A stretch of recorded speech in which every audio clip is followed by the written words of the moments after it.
Ma fille a dit à haute voix, « Tu es un raté. Le nouveau mari de ma mère n'est pas comme toi. J'aimerais qu'il soit mon vrai père. » Je suis resté silencieux et je lui ai accordé ce souhait. Le lendemain, mon ex-femme m'a appelé en panique. Ma fille m'a regardé droit dans les yeux et a dit que son beau-père était plus un homme que je ne le serais jamais. Elle avait 14 ans et se tenait dans ma cuisine à Goldsboro, en Caroline du Nord. Et elle l'a dit assez fort pour que je sois presque sûr que les voisins l'aient entendu à travers la moustiquaire de la fenêtre. Pas un murmure, pas un lapsus. Fort et délibéré. La façon dont les adolescents disent les choses quand ils veulent être absolument certains que le couteau s'enfonce jusqu'au bout. Tu es un raté, papa. Kyle n'est pas comme toi. J'aimerais qu'il soit mon vrai père. Je n'ai pas crié. Je n'ai pas pleuré. Je ne l'ai pas poursuivi dans l'allée quand elle est sortie pour monter dans la voiture de sa mère. Je suis juste resté là, dans ma cuisine, tenant un torchon. Et j'ai pris une décision que je savais qui changerait tout. J'ai donné à ma fille exactement ce qu'elle avait demandé. Étage 24 heures plus tard, mon ex-femme Diane m'appelait avec une panique que je n'avais pas entendue dans sa voix depuis la nuit où notre mariage s'est effondré.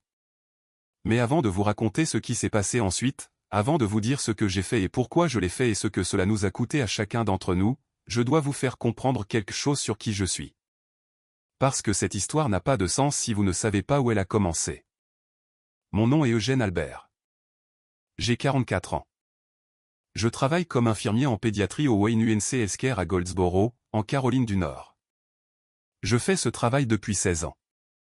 J'ai tenu la main d'enfants qui allaient être opérés.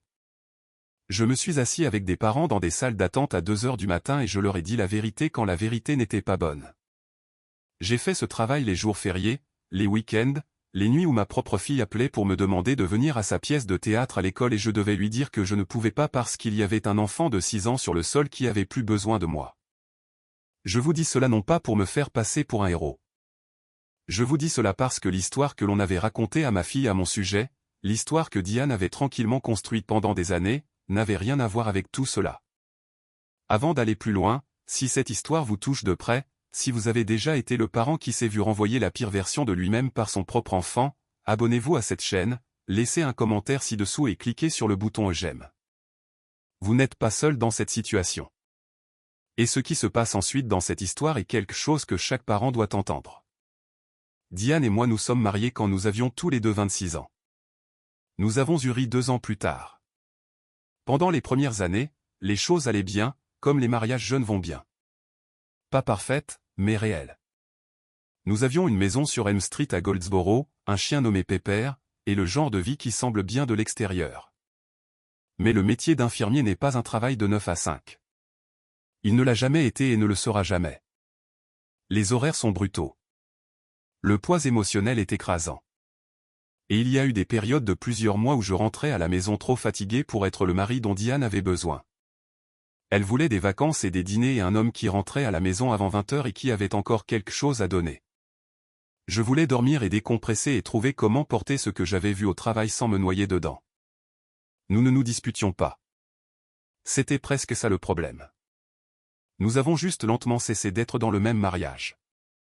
Au moment où Ri avait 7 ans, Diane et moi nous étions séparés. Le divorce a été prononcé 8 mois plus tard. Nous avions la garde partagée. Ri passerait la semaine d'école avec Diane et un week-end sur 2 avec moi, plus les étés et les vacances partagées entre nous. J'ai accepté ces conditions parce qu'un avocat spécialisé en garde d'enfants m'a dit un jour que le parent qui accepte moins est généralement le parent qui aime le plus. Je ne suis pas sûr que ce soit toujours vrai, mais j'ai accepté parce que je croyais que Diane était une bonne mère et je croyais que Ri irait bien et je croyais que ce qui comptait le plus était la stabilité. Je me suis trompé sur l'une de ces 3 choses. Diane a rencontré Kyle Forsythe environ 1 an après le divorce. Il travaillait dans l'immobilier commercial, avait 43 ans, avait divorcé 2 fois et n'avait jamais eu d'enfant. Il portait des costumes ajustés, conduisait une Audi argentée et emmenait Diane dans des restaurants à Raleigh que je n'aurais pas pu me permettre avec un salaire d'infirmier sans vider mes économies. Je n'avais pas d'opinion sur Kyle Forsythe. C'était ma politique. Il était le beau-père de ma fille. Tant qu'il la traitait bien et traitait Diane avec respect, il ne me concernait pas. Ce que je n'avais pas anticipé, c'est que Kyle Forsythe deviendrait l'étalon de mesure. Cela a commencé doucement. Ri est rentré d'un week-end avec sa mère et a mentionné que Kyle les avait emmenés dans une maison de plage à Wrightsville Beach. C'était si beau, papa. Comme le plus bel endroit où j'ai jamais séjourné. J'ai dit, cela semble merveilleux. Elle a décrit la douche extérieure, la terrasse sur le toit, le restaurant de fruits de mer au bord de l'eau où ils se sont assis dehors et ont regardé le soleil se coucher. Je vivais dans un appartement de 2 chambres près de Berkeley Boulevard à l'époque. Nous regardions le soleil se coucher par une fenêtre qui donnait sur un autre immeuble. Quelques semaines plus tard, elle a mentionné que Kyle avait surpris sa mère avec un voyage à Nashville pour leur anniversaire. Il a tout réservé. Il ne lui a même pas dit jusqu'à la veille. J'ai dit que c'était très romantique. Elle m'a regardé de la façon dont les adolescents vous regardent quand ils décident si vous avez dit la bonne chose. Je n'avais pas dit la bonne chose. Les comparaisons ont continué. Kyle avait des places au premier rang pour un match des Hornets. Kyle savait comment cuisiner un vrai steak. Kyle avait un bateau. La fille de Kyle de son premier mariage avait la vingtaine et avait une excellente relation avec lui, ce que Ri a mentionné environ 3 fois dans une seule conversation. Je n'ai rien dit. J'ai fait mon travail. J'étais présent à chaque récupération et à chaque dépôt. J'ai aidé Ri avec ses devoirs quand elle me le permettait. J'ai conduit 45 minutes jusqu'au spectacle de talent de son école, je me suis assis au 3e rang et j'ai tout enregistré sur mon téléphone. J'ai fait toutes les choses qu'un père fait et que personne ne filme, ne publie ou ne mentionne lors de dîner. Mais rien de tout cela n'était l'histoire racontée dans l'autre maison. J'ai découvert par Ri, de la manière maladroite et accidentelle dont on découvre les choses par les adolescents, que Diane racontait sa propre version de notre mariage depuis des années.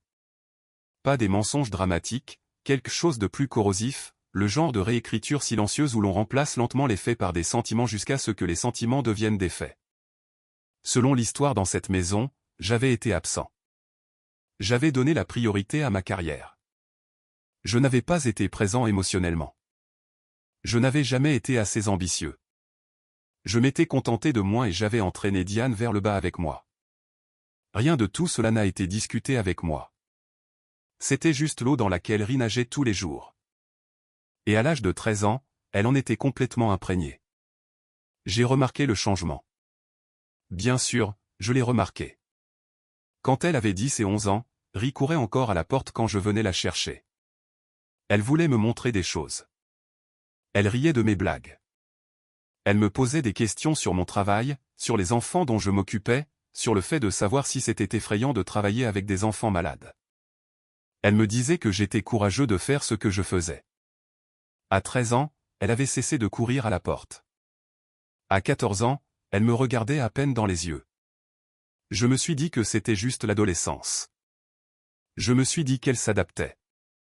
Je me suis dit les mêmes choses que tout père divorcé se dit quand sa fille commence à s'éloigner. Que c'est temporaire. Que c'est normal. Que cela ne veut pas dire ce que l'on ressent. Mais ensuite est arrivé le samedi qui a tout changé. C'était le premier week-end d'octobre.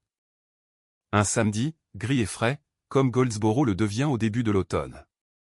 Ri était censé passer le week-end avec moi. J'avais tout prévu. Rien d'extravagant, juste les choses qu'elle aimait avant. J'avais acheté les ingrédients pour faire de la pizza maison, ce qui était notre tradition depuis qu'elle avait 6 ans. J'avais un nouveau jeu de cartes que je pensais qu'elle apprécierait. J'allais l'emmener au marché des fermiers sur Center Street le dimanche matin, celui où elle avait demandé à aller en août. Elle est arrivée à 15 h de l'après-midi. J'avais la pâte à pizza prête. J'ai dit bonjour et lui ai dit que j'étais content qu'elle soit là. Elle s'est assise sur le canapé et a regardé son téléphone. Je lui ai laissé de l'espace. Je l'ai laissé décompresser.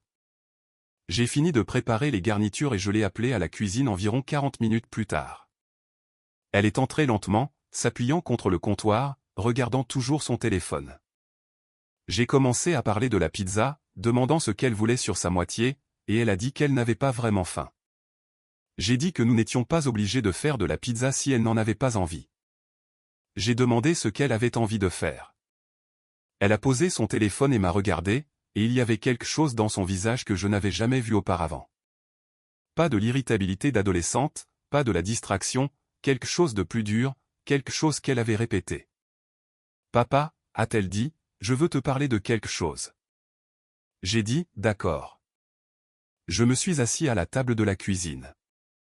Kyle a proposé de payer mon voyage en Europe, celui que l'école organise au printemps. Il a juste dit qu'il voulait le faire. Il n'y a même pas pensé. Je connaissais ce voyage. C'était un échange culturel parrainé par l'école en Italie et en Espagne. Le coût était de 4200 $. J'avais déjà fait des recherches, mis 300 $ de côté pour cela et prévu de faire des quarts de travail supplémentaires pendant l'hiver pour couvrir le reste. C'est très généreux de sa part, ai-je dit.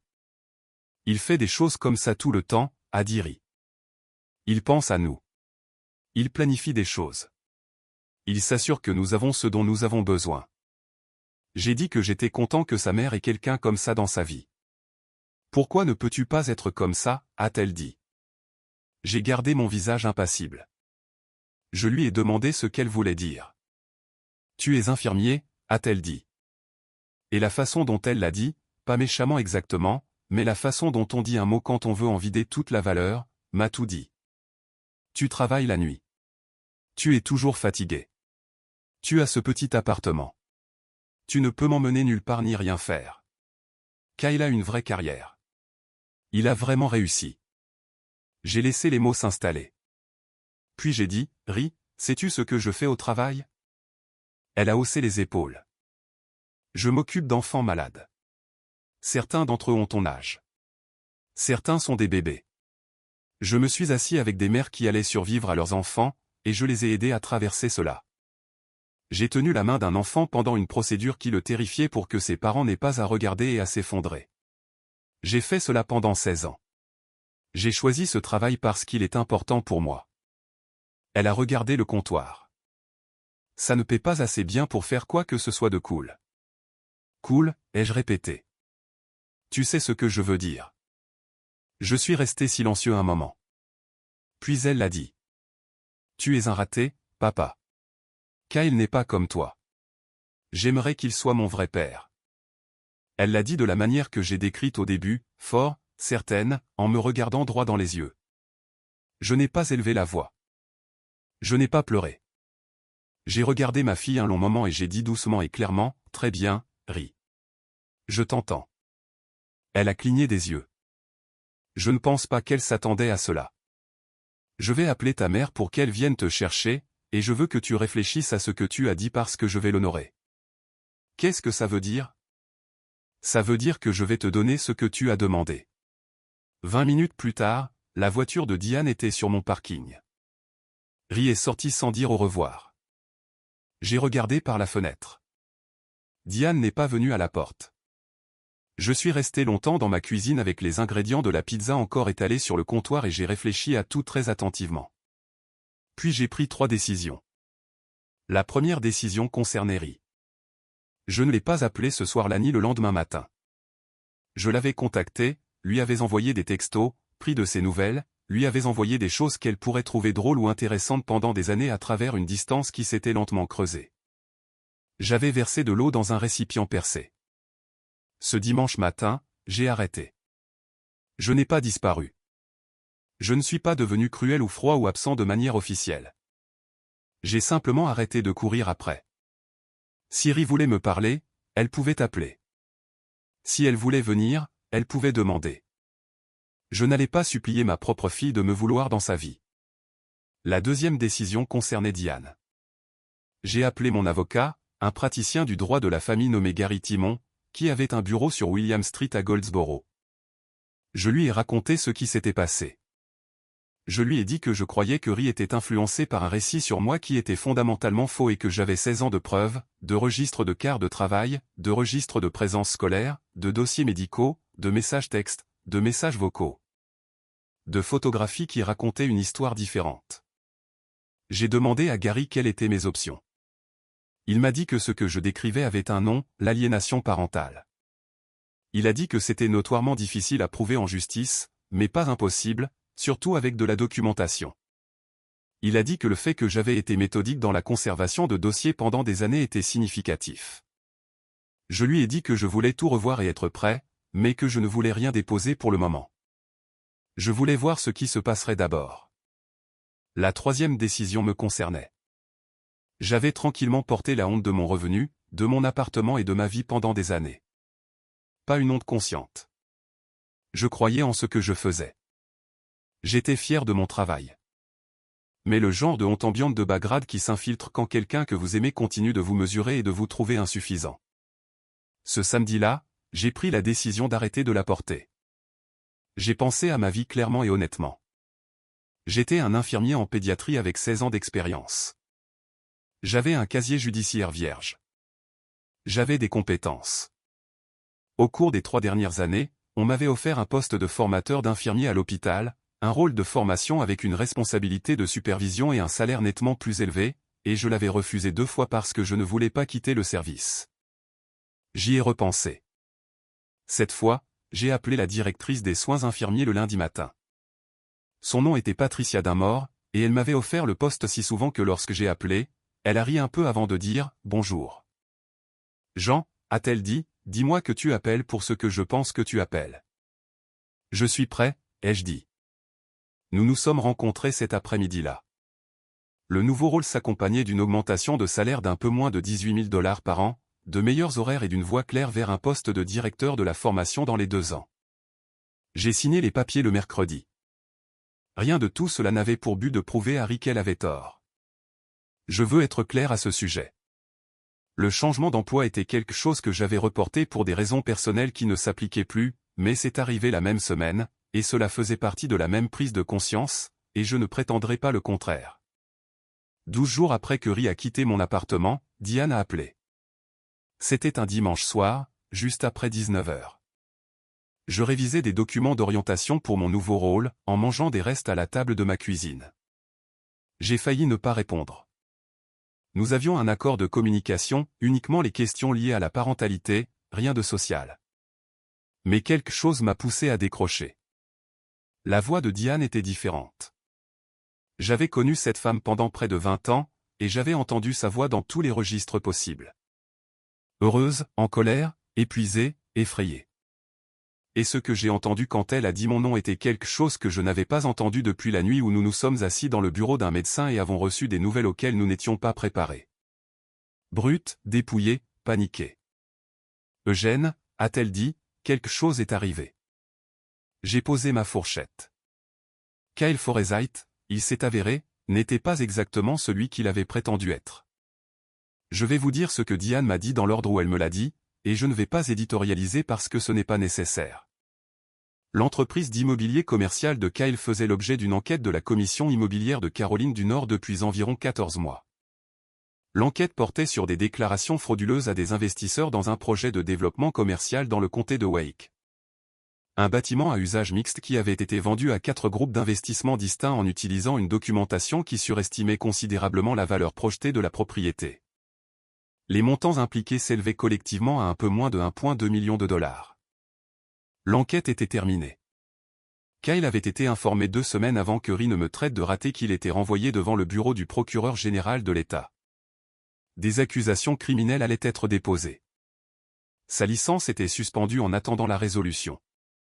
Diane l'a découvert parce qu'un journaliste du Raleigh News and Observer a appelé son téléphone portable un dimanche après-midi pour lui demander un commentaire. Elle ne le savait pas ou elle ne s'était pas permis de le savoir.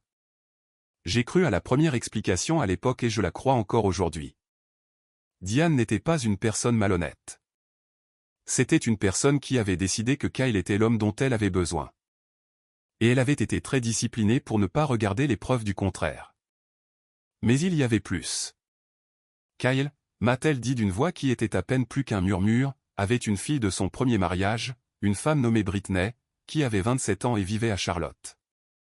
Ri avait rencontré Britney 2 fois et l'avait décrite comme cool et réussie. Ce que Ri n'avait pas appris, ce que Diane n'avait apparemment pas appris ou sur quoi elle n'avait pas insisté, c'est que Britney n'avait pas parlé à son père depuis 4 ans. Pas parce qu'elle était occupée, mais parce que Kyle lui avait emprunté de l'argent quand elle avait 22 ans, de l'argent qu'elle avait économisé en travaillant 2 emplois pendant ses études, et il n'en avait jamais remboursé un seul dollar. Diane l'a découvert lorsque le numéro de Britney est apparu dans le journal d'appel de Kyle, et elle l'a appelé. Britney a décroché et a dit sèchement, « Je ne sais pas pourquoi vous m'appelez. Je n'ai rien à dire à quiconque est lié à mon père. Il m'a volé et il n'a aucune relation avec moi et cela ne changera jamais. Et puis Diane a dit la chose que je savais être la chose la plus difficile qu'elle m'ait jamais dite. Ri a tout entendu. Elle était assise juste là quand le journaliste a appelé. Elle m'a entendu au téléphone avec Britney. Elle a tout entendu. Je n'ai rien dit. Elle est dans sa chambre depuis 3 jours, a dit Diane. Elle ne mange pas beaucoup. Elle ne me parle pas. Elle n'arrête pas de me demander pourquoi je ne lui ai pas dit la vérité sur toi. J'ai posé les papiers que je tenais. Que veux-tu dire? Elle m'a demandé si c'était vrai que tu travaillais la nuit pour que nous puissions avoir une assurance maladie. Elle m'a demandé si tu avais été à tous ces événements scolaires. Elle m'a demandé si tu avais payé la pension alimentaire de manière constante depuis le divorce. Elle m'a demandé tout cela et j'ai dit oui à tout et elle a pleuré pendant 1 heure. La voix de Diane s'est brisée sur la dernière phrase. Eugène, je pense qu'on lui a dit des choses qui n'étaient pas justes pour toi et je pense que c'est moi qui les ai dites. J'ai laissé le silence s'installer un moment. J'ai été très prudent sur ce que j'ai dit ensuite parce que je savais que c'était un de ces moments qui importeraient pendant longtemps. Diane, ai-je dit, je ne suis pas en colère contre toi. Je ne vais pas utiliser cela. Je veux juste parler à ma fille. Je suis allé chez Diane le soir suivant.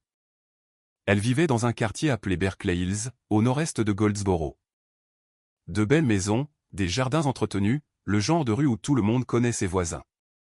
J'étais allé à cette maison des dizaines de fois pour les récupérations et les dépôts, toujours dans l'allée, jamais à l'intérieur. Diane m'a accueilli à la porte.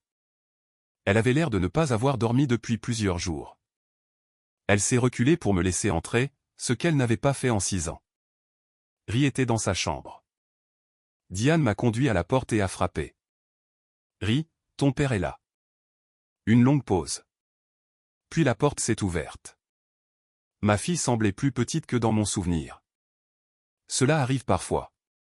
Vous passez quelques semaines sans voir votre enfant et quelque chose la fois suivante où vous le voyez réinitialise votre regard et vous le voyez tel qu'il est réellement au lieu de l'image composite que vous transportez dans votre tête.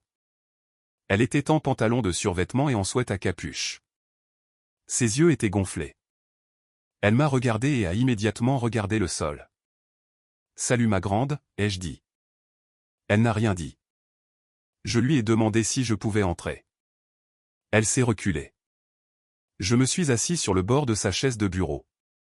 Elle s'est assise sur son lit, les genoux ramenés contre sa poitrine.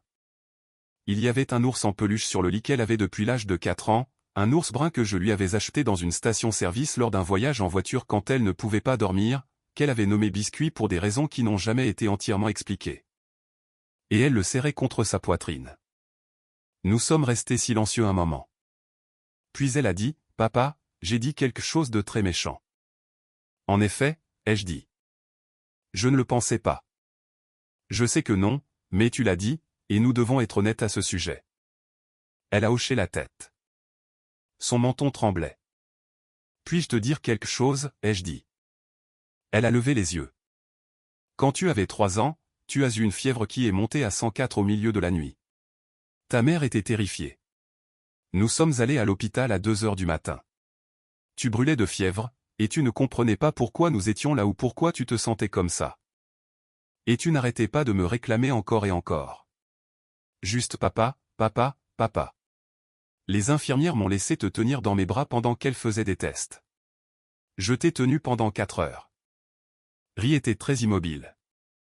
C'est cette nuit-là que j'ai décidé de retourner à l'école pour devenir infirmier. J'y avais pensé avant. Mais cette nuit-là, en regardant les infirmières, en regardant ce qu'elles faisaient et comment elles le faisaient, et la façon dont elles te parlaient et nous parlaient, j'ai su que c'était ce que je voulais faire. Je voulais être la personne dans la pièce qui savait quoi faire, qui ne paniquait pas, qui rendait les choses acceptables. Elle pleurait silencieusement maintenant. J'ai choisi un travail qui ne rapporte pas autant d'argent que d'autres emplois.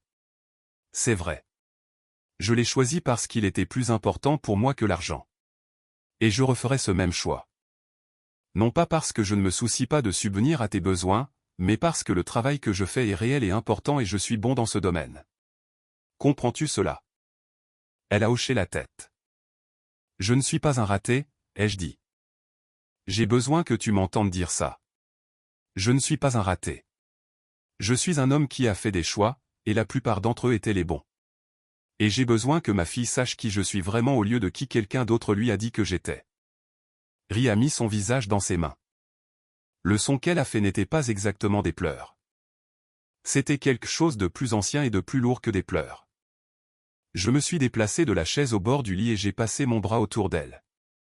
Elle s'est appuyée contre moi comme elle le faisait quand elle était petite, quand le monde était trop grand et que j'étais la chose la plus sûre dedans.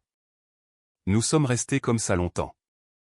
Il y a quelque chose qui se passe dans les familles divorcées dont personne ne parle au début, quand vous êtes assis dans le bureau d'un médiateur et que vous divisez les vacances et signez des papiers.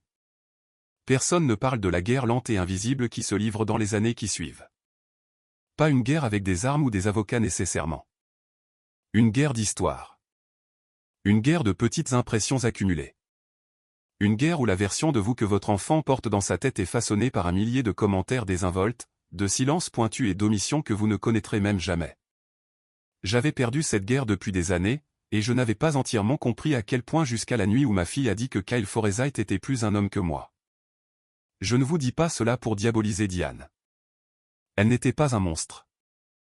C'était une femme qui avait été blessée et qui avait passé des années à construire une version des événements qui faisait d'elle la protagoniste de sa propre histoire. La plupart d'entre nous le font. La plupart d'entre nous construisent l'histoire qui donne un sens à nos choix. Le problème, c'est que lorsque vous le faites à l'intérieur d'un mariage et avec un enfant commun, l'histoire que vous construisez façonne toute la compréhension de la réalité de quelqu'un d'autre. On n'avait pas menti à Ri de manière dramatique. Elle avait été entourée d'une version de la vérité qui omettait tout ce qui était gênant. Et elle avait fait ce que les enfants font. Elle avait comblé les lacunes avec tout ce qu'on lui donnait. Dans les semaines qui ont suivi la conversation dans sa chambre, Ri et moi avons recommencé. Pas parfaitement, pas sans revers. Elle avait 14 ans et elle avait beaucoup de choses à assimiler. Et certains jours, elle était présente et d'autres jours, elle était complètement ailleurs. Mais elle a commencé à appeler. Elle a commencé à poser des questions, de vraies questions, sur mon travail, sur ce à quoi ressemblaient réellement mes journées, sur ce que j'étais quand j'avais son âge. J'ai répondu à tout honnêtement, même aux parties inconfortables. Je lui ai dit que sa mère et moi ne nous étions pas rendus heureux et qu'aucun de nous n'était purement la victime ou purement le méchant. Je lui ai dit que je n'avais pas toujours communiqué aussi bien que j'aurais dû. Je lui ai dit qu'il y avait des choses que j'aurais aimé faire différemment. Je lui ai aussi dit les choses que j'avais bien faites. Les nuits où j'avais conduit 45 minutes dans chaque sens pour assister à des événements qui duraient 20 minutes. Les quarts de travail que j'avais pris pour m'assurer que ces voyages scolaires étaient couverts. Le compte d'épargne que j'avais tranquillement constitué pour elle depuis qu'elle avait 7 ans, qui, au moment où elle aurait 18 ans, serait suffisant pour couvrir 2 ans de frais de scolarité dans l'État sans toucher $1 d'aide financière.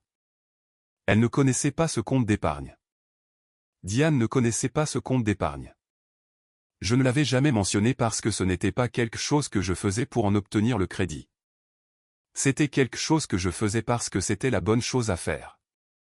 Quand je l'ai dit à Ri, elle m'a regardé très longtemps. « Pourquoi ne me l'as-tu jamais dit ?» a-t-elle dit. « Parce que tu n'avais pas encore besoin de le savoir. Tu étais une enfant. Je n'allais pas te faire sentir responsable de l'avenir. C'était mon travail. » Elle a secoué la tête lentement, non pas en désaccord, mais de la manière dont les gens secouent la tête quand quelque chose qu'ils ont cru pendant longtemps s'avère être faux. Kyle Forsyth a plaidé non coupable à 3 chefs d'accusation de fausses déclarations frauduleuses en mars de l'année suivante. Il a été condamné à 18 mois de probation supervisée, a été condamné à payer des dédommagements aux investisseurs et a été définitivement interdit de détenir une licence immobilière en Caroline du Nord. Diane avait mis fin à la relation la semaine après que l'histoire soit parue dans le News and Observer. Leurs fiançailles, dont je n'avais pas connaissance, et que Ri n'avait apparemment découverte qu'en surprenant une conversation téléphonique, ont été officiellement rompues. Je n'ai ressenti aucune satisfaction à ce sujet. Je veux être clair là-dessus parce que je sais comment cette histoire sonne et je sais ce que les gens attendent du père divorcé qu'ils ressentent quand le nouveau mari s'avère être exactement ce qu'il espérait secrètement que le nouveau mari soit. Mais je n'ai pas ressenti de satisfaction. Je me sentais fatigué.